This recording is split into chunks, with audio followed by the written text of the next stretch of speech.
മുണ്ടക്കയം ഇഞ്ചിയാനിയിൽ വീട് കുത്തിത്തുറന്ന മോഷണം. ഇഞ്ചിയാനി ആലുമൂട്ടിൽ ജോബിൻ ജോജോയുടെ വീട് കുത്തിത്തുറന്നാണ് മോഷണം നടത്തിയത്. ഞായറാഴ്ച രാത്രിയിലാണ് മോഷണം നടന്നത്. വീടിന്റെ മുൻഭാഗത്തെ കതക് തകർത്ത് അകത്ത് കിടന്ന മോഷ്ടാക്കൾ വീടിനകത്ത് വ്യാപകമായി തെരച്ചിൽ നടത്തിയെങ്കിലും കാര്യമായി ഒന്നും ലഭിച്ചില്ല.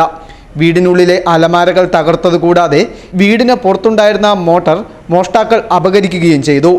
വീടിന് പുറത്തുള്ള CCTV ക്യാമറയിൽ മുഖം മറച്ചുള്ള മോഷ്ടാക്കളുടെ ദൃശ്യങ്ങൾ പതിഞ്ഞിട്ടുണ്ട്.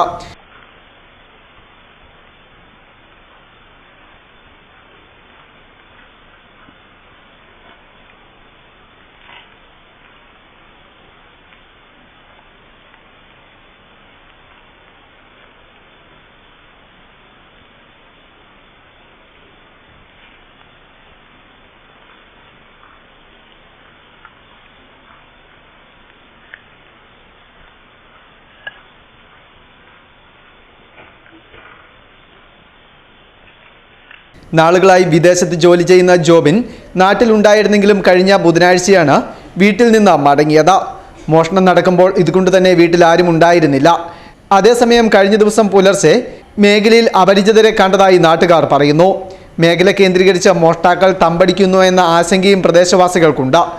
കഴിഞ്ഞ വർഷം ഇഞ്ചിയാനി ഭാഗത്ത് വീടിന് മുന്നിൽ പാർക്ക് ചെയ്തിരുന്ന ബൈക്ക് മോഷ്ടാക്കൾ അപഹരിച്ചിരുന്നു. മോഷണവും സാമൂഹ്യവിരുദ്ധ ശല്യവും വർദ്ധിക്കുന്ന സാഹചര്യത്തിൽ ഇഞ്ചിയാനി മേഖലയിൽ രാത്രികാലങ്ങളിൽ പോലീസിന്റെ നിരീക്ഷണം ഊർജിതമാക്കണമെന്ന ആവശ്യമാണ് നാട്ടുകാർ മുന്നോട്ട് വെക്കുന്നത്.